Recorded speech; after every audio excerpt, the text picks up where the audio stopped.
Gusto mo? Tay, huwag niyo na pong saktan si kuya. Maawa naman po kayo sa kanya. Ikaw makialam dito, Rosalie. Tumahimik kayong dalawa. Ikaw, wala ka na nakasilbi. Tingnan mo itong kapatid mo. Puro pag-aaral lang ang iniintindi. Ikaw, anong ginagawa mo? Puro ka tambay. Diyan naman kayo magaling tayo eh. Dahil si Rosalie na lang yung magaling. Dahil siya yung nag-aaral. Tingin sa akin sa bahay. Laging wala silbi.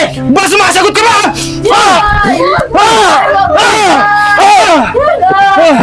Okay lang ako, Tol. Kaya ko to. Tol, nag-isip-isip ka na ba? Para tayo makakabawi kay Randy. Gigil na gigil ako dun eh. Gusto ko bumawi. Huwag kang mag-alala, Toy. Meron na akong pinaplano. At sa pinaplano ko to, isiguraduhin ko sa'yo, hindi na sila makikita ni Boss Barok. Tulong.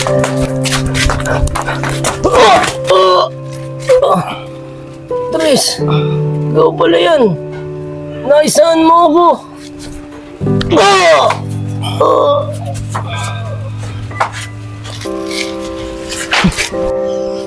Kala mo madali ako kalaban ah.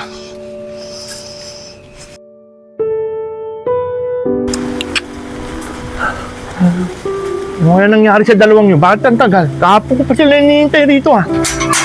Papasok na nga muna.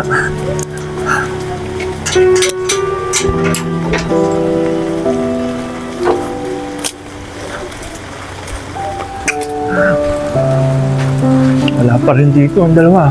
Boy! Randy! Boy! Randy! Tagal ng dalawang yun ah. Bakit ano kaya nangyari sa kanila? Oh! Makoy! Bakit? Boss, Oh! Makoy! Bakit? Ano nangyari? Nasaan si Randy? Yun na nga boss eh. Masama ang nangyari kay Randy. Anong masama nangyari kay Randy? Sabi mo, magpaliwanag ka maigi, huwag kang utal-utal. Sabi mo agad ano nangyari. Boss, sa palagay ko, si Tres ang may gawa nun. Kasi, yung dumadaan kami ni Randy, nagpahabol sa amin si Totoy. At tingin ko, sila may pakalanin. Kasi boss, pagbalik ko, nakahiga na sa Randy. Wala na siyang buhay, boss. Wala na siyang buhay, boss. Ano? Totoo ba yung sinasabi mo? Opo, boss, totoo po yung sinasabi ko. Wala na po si Randy. Tapos, boss, natakot na po ako kaya umalis na ako. Pagbalik ko po, ang dami ng pulis, tsaka ang dami ng tao, nakapaligid. Pinagkakagulo na siya, kaya umalis na ako, boss. Paano? Yung pinag-deliver ko sa inyo, na-deliver nyo ba bago nangyari kay Randy ang ganyan? Opo, boss. Na-deliver po namin na maayos bago nangyari yun. Kaso nga lang, pabalik na po sana kami nun. Kaso nagpahabol yung bata eh. Hindi lang sana siya nagpahabol. Hindi na sana nangyari kay Randy to, boss. Nangyari na, ganun ba? Sige, magpapalamig muna tayo. Alam mo na, magiging mainit tayo sa mga pulis. Dahil kilala si Randy, nakasama natin sa gawain ginato.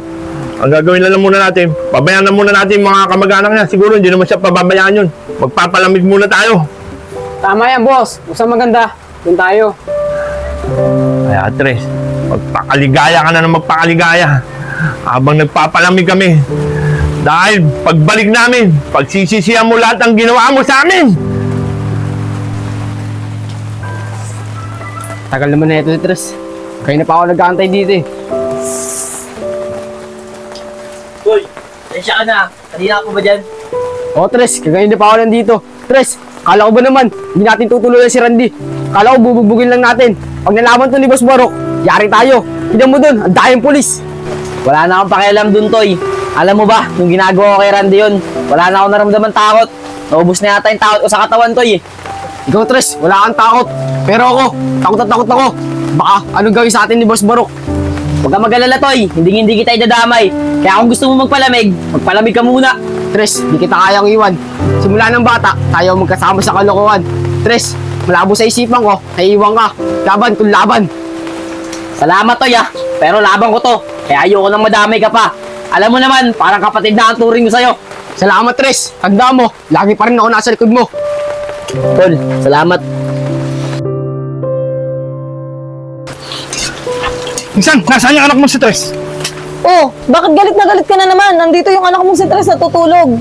Yung anak mo na yan, meron na namang ginawang kalokohan. Hindi lang puro pakikipag-away ang alam niyan. Pati pagbibisyo, ginagawa na yung anak mo na yan. Teka, Jill, ano ba yung sinasabi mong bisyo? Itong anak mo na to, nabalitaan ko sa mga taga rito na sumasama kay Barok. Eh alam mo naman yan, mabisyo yung mga tao na yun dito, di ba?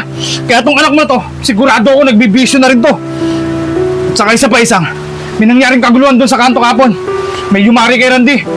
Baka mamaya kasangkot tong anak mo na to eh. Teka, Jill, hindi ka naman sigurado na nagbibisyo talaga yung anak mo. Tsaka, paano siya masasangkot doon na hindi niya naman kilala yung mga yun? Kaya nga alamin natin yung katotohanan eh. Hoy! Tumayo ka nga dyan! Tayo! Tres! Tumayo ka nga dyan! Tay, bakit po? Ano po ba yun? Anong bakit? Totoo ba yung nababalitaan ko na pati pagbibisyo, pinasok mo na yan? Galing mo rin eh, no? Pati pagbibisyo, pinasok mo na. Ayaw mo na nga mag-aral. Wala ka nang nasilbi dito sa bahay. Tay, teka lang po. Ano po ba yun? Tay, ano po ba yung sinasabi nyo? Eh, hindi ko nga po sila kilala. Tsaka hindi ako nagbibisyo, Tay. Tres, siguraduhin mo lang ah.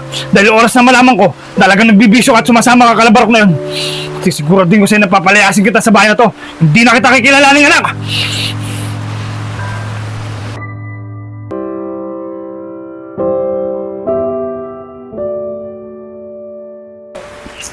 Nakakasar, paano kaya nalaman ni tatay yun?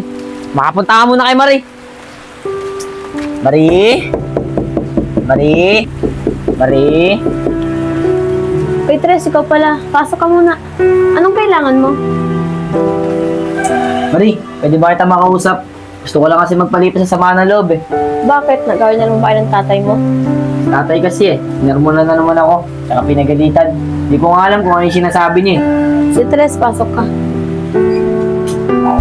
Alam mo, Tres, hindi naman natin makagalit yung tatay mo eh, nang walang dahilan. Marie, ano bang ibig mong sabihin? Alam mo, Tres, kahit ako marami akong nalalaman sa'yo, kaya hindi mo masisisi yung tatay mo kung ba't nangagalit sa'yo. Marie, ano ba naman ikaw? Naniniwala sa kanila? Tres, ayoko sanang maniwala sa kanila, pero sa nakikita ko sa'yo, gusto ko nang maniwala. Kaya sana, Tres, magbago ka. Kasi kung mahal mo ako, magbabago ka para sa akin. Marie, mahal naman kita eh. Kaso kagaya na sinabi ko sa'yo, hindi ko alam kung kailan ako pwede magbago. Sige, Tres, maghihintay ako at pangahawakan ko yung mga sinabi mo dahil mahal kita.